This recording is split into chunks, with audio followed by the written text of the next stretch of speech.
नमस्कार दोस्तों, मैं संतोष शाह आप सभी लोग का हार्दिक स्वागत करता हूं आज की इस डेली फोरकास्ट वीडियो में। आज की इस वीडियो के माध्यम से हम जानने का प्रयास करेंगे कि आज गोल्ड में क्या हो सकता है, आज कौन कौन सा इम्पोर्टेंट लेवल है जहां से हम सेल और बाई कर सकते हैं। और आज के दिन बहुत ही इम्पोर्टेंट डेटा भी है। आज सीपीआई का डेटा रिलीज होना है, इसलिए हम लोग फॉरेक्स फैक्ट्री के माध्यम से समझेंगे कि आज का डेटा किस वक्त होने वाला है और क्या इम्पोर्टेंट है। इन सभी चीज़ों के बारे में डिटेल समझेंगे, इसलिए बने रहिए इस वीडियो में। बहुत ही इम्पोर्टेंट है और बहुत ही एग्रेसिव डे भी है आज के दिन में, ठीक है। तो इसलिए आज का जो दिन है खास करके गोल्ड के लिए बहुत ही ज़्यादा एग्रेसिव होने वाला है। देर नहीं करते हुए सीधे चलते हैं हम फॉरेक्स फैक्ट्री की वेबसाइट में। तो यहाँ आ गए हम फॉरेक्स फैक्ट्री की वेबसाइट में। जैसे कि आप देख पा रहे हैं, ठीक शाम को 6 बजे सीपीआई का डेटा रिलीज होना है और उसमें टोटल 3 डेटा एक साथ में आता है। वाई एक ईयरली होता है, मंथली होता है, और सीपीआई का जो डेटा है, कोर सीपीआई का जो मंथली डेटा है, ये सारा कुछ यहाँ पर है। तो ये डेटा महीना में एक बार होता है और हर महीना का जो आपको जो अनएम्प्लॉयमेंट एनएफपी के बाद का सबसे बड़ा डेटा जो है यही होता है। तो बहुत ही इम्पोर्टेंट है। अगर आज के दिन का डेटा नेगेटिव आया तो फिर गोल्ड में अच्छा खासा बुलिश मोमेंटम हो सकता है। लेकिन एक बात ध्यान रखना है कि आज दिन भर में करता क्या है। ऐसा नहीं हो कि मार्केट मेकर लोगों को पहले से पता हो कि डेटा नेगेटिव आने वाला है और पहले ही मार्केट को अपने जगह पर पहुंचा दे, और जिस टाइम में डेटा रिलीज हो उसके बाद मार्केट को नीचे गिरा दे। तो ऐसा कुछ भी हो सकता है, इसलिए मार्केट में थोड़ा सा केयरफुल रहना है। और जिस वक्त डेटा रिलीज होगा उस टाइम में तो हाई वॉलेटिलिटी रहेगा ही रहेगा। लेकिन आज के दिन में अगर मार्केट किसी एक साइड में भाग रहा है तो समझ जाइए कि डेटा जो है उसी साइड में उसी के अकॉर्डिंग आने वाला है। अगर मार्केट मान के चलिए आप साइड की ओर भाग रहा है डेटा रिलीज होने से पहले, तो समझ जाइए कि डेटा नेगेटिव आने वाला है। और अगर मार्केट डाउन साइड की ओर एक साइड में भाग रहा है रिलीज होने से पहले तक, तो फिर डेटा पॉजिटिव आने की भी संभावना होगा। ये सारा एक एनालाइज है, ऐसा नहीं है कि ऐसा ही होगा जो मैं बता रहा हूँ। ऐसा ऐसा पिछले कई बारों में देखा गया, उसके आधार पर बता सकते हैं हम लोग, ठीक है। तो ये है डेटा का रेशियो। ये जो है फोरकास्ट किया गया है कि पिछले टाइम से कुछ डेटा जो है पिछले टाइम जैसा था उसी के बराबर या उससे कम बेसी थोड़ा दिखाई दे रहा है। लेकिन अब रिलीज क्या होता है उसके ऊपर में आपको डिटेल इन्फॉर्मेशन पता चलेगा ठीक 6 बजे। अच्छा, आज रात को 1:30 में ट्रम्प साहब ने एक अच्छा स्पीच दिया जिसमें कि उसने बताया कि ईरान अगर मान के चलिए कि नहीं मानता है तो उसके ऊपर में मिलिट्री ऑप्शन भी मतलब हवाई हमला भी कर सकता है।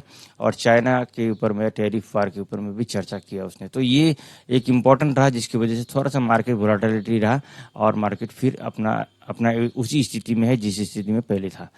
तो आज दिन भर बहुत ही ज़्यादा एग्रेसिव होने वाला है। हम चलते चार्ट में, चार्ट के माध्यम से डिटेल समझेंगे कि कौन कौन सा इंपॉर्टेंट लेवल है, कौन कौन सा जोन है जहां से हम ट्रेड को प्लान कर सकते हैं।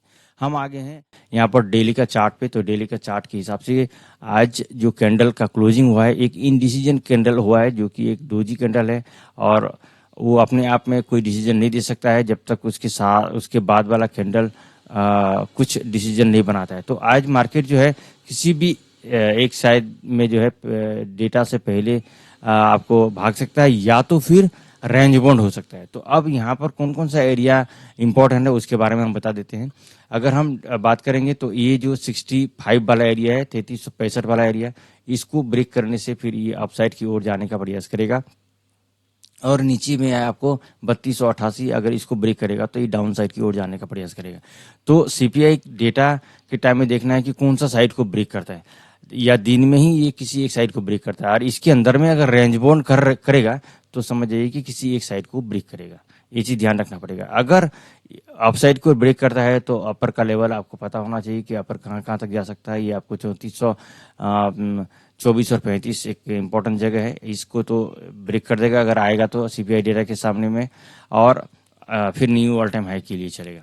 और अगर मान के चलिए कि डाउन साइड में ब्रेकआउट करता है तो फिर ये आना चाहेगा ये 3250 के आसपास। और क्योंकि इसके बाद और इसका जो है ना देखेंगे तो गाड़ी में ब्रेक नहीं, कहीं पर देख पा रहे हैं ना आप, यहाँ अगर 88 को ब्रेक किया तो ये फिर डे के हिसाब से अगर देखेंगे तो कोई ब्रेक नहीं है, सीधा सीधी यहाँ पर ब्रेक है। और सीपीआई जैसा डेटा में अगर आए तो फिर तो यहाँ आराम से लिखे आ जाएगा, और इसको भी ब्रेक कर सकता है क्योंकि ऑलरेडी एक बार वो यहाँ से पिन करके गया है।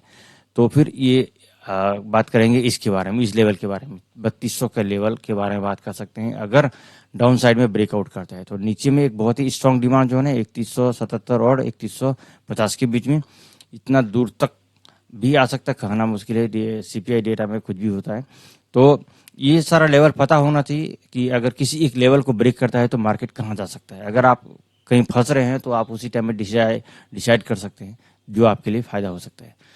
तो ये है आपको D1 के हिसाब से। अब मैं एक चीज बताना चाहूंगा कि मैंने एक फिबोनाची लेवल के बारे में बात किया था कि कितना रिट्रेस कर सकता है। तो कल पिछले 2 दिन से मार्केट क्या करता है, रिट्रेसमेंट ही कर रहा है। जितना ज्यादा मार्केट जो है अपसाइड से डाउन साइड आया था, तो उसका अगर रिट्रेसमेंट बोलेंगे तो इस 61% जो है 63-64 के पास पड़ रहा है, और ये 50% तक इसका रेस जो है आपको कंप्लीट कर चुका है, लगभग जो है 50% कर दिया है। तो अगर ये बोलेंगे तो ये रिट्रेसमेंट ही है, और अगर ट्रेंड के हिसाब से बोला जाए तो इसको डाउन साइड आना चाहिए अगर टेक्निकली बात करेंगे तो। बाकी डेटा के ऊपर में डिपेंड करेगा कि गोल्ड कर क्या रहा है। और आज के दिन में मार्केट अगर मान के चलिए यहाँ तक 63 या 64 से भी वापस आता है तो समझ जाइए कि पिछला जो हफ्ता का जो आपको डाउन साइड था उसका वो रिट्रेसमेंट कंप्लीट करके फिर ये आराम से इस लेवल को ब्रेक करने का प्रयास करेगा। ठीक है, तो ये है आपको D1 के हिसाब से। अगर हम H1 के हिसाब से देखेंगे तो कौन कौन सा इंपॉर्टेंट लेवल है, तो देख लीजिए। पहला लेवल है आपको 43 से 49 के बीच में, यहाँ से एक बार आपको सेल का मौका दे सकता है। उसका इसको ब्रेकआउट करने से आपको 62 और 65 से सेल का मौका मिलेगा, और अगर इसके ऊपर जाता है तो आपको इस एरिया से 74 और 76 से आपको सेल का मौका मिलेगा।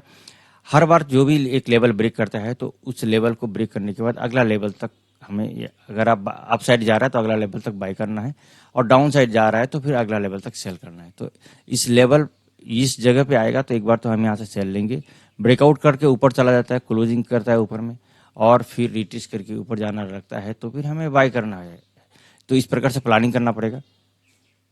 और अपर का लेवल आप देख ही रहे हैं, अब 3403 और 3400 के बीच में है, उसके बाद 3410 और 14। तो ये है आपको अपसाइड की ओर H1 के हिसाब से। और अगर डाउन साइड की ओर देखेंगे तो आपको ये जो एरिया है आपको 21 और 15 यहाँ पर, और आज के दिन में यहाँ पर थोड़ा सा यहाँ लिक्विडिटी शिफ्ट होके गया है, तो मे भी हो सकता है कि दोबारा अगर यहाँ आता है तो यहाँ से फिर से एक बार मौका मिलेगा। और इम्पोर्टेंट डिमांड जोन है आपको 3306 और 2 के बीच में।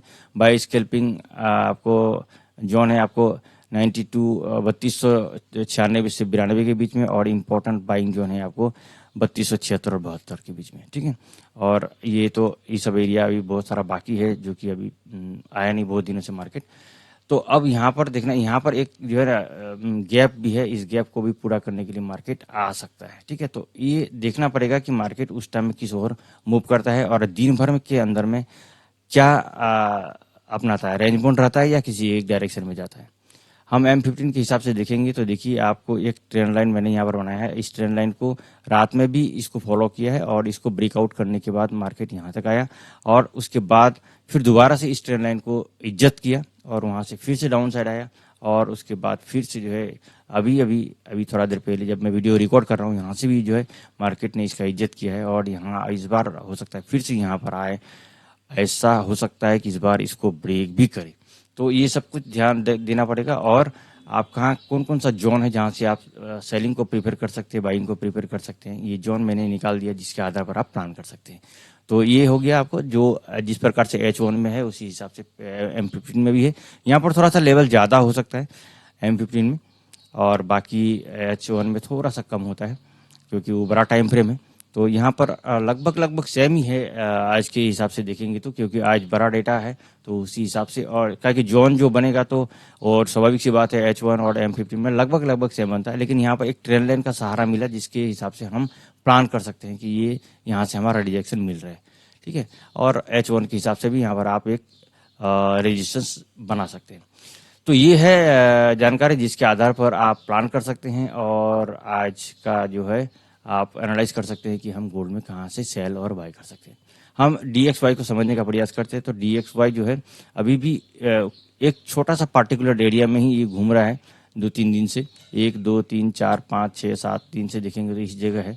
तो अब देखते हैं कि क्या करता है, ये अप साइड में ब्रेकआउट करता है या डाउन साइड में। अगर डेटा पॉजिटिव आएगा तो इधर ब्रेक करके आगे चला जाएगा, डेटा नेगेटिव आएगा तो ये फिर से इस लेवल को प्रयास करेगा, इसको ब्रेक करके इस लेवल के पास आने का प्रयास करेगा।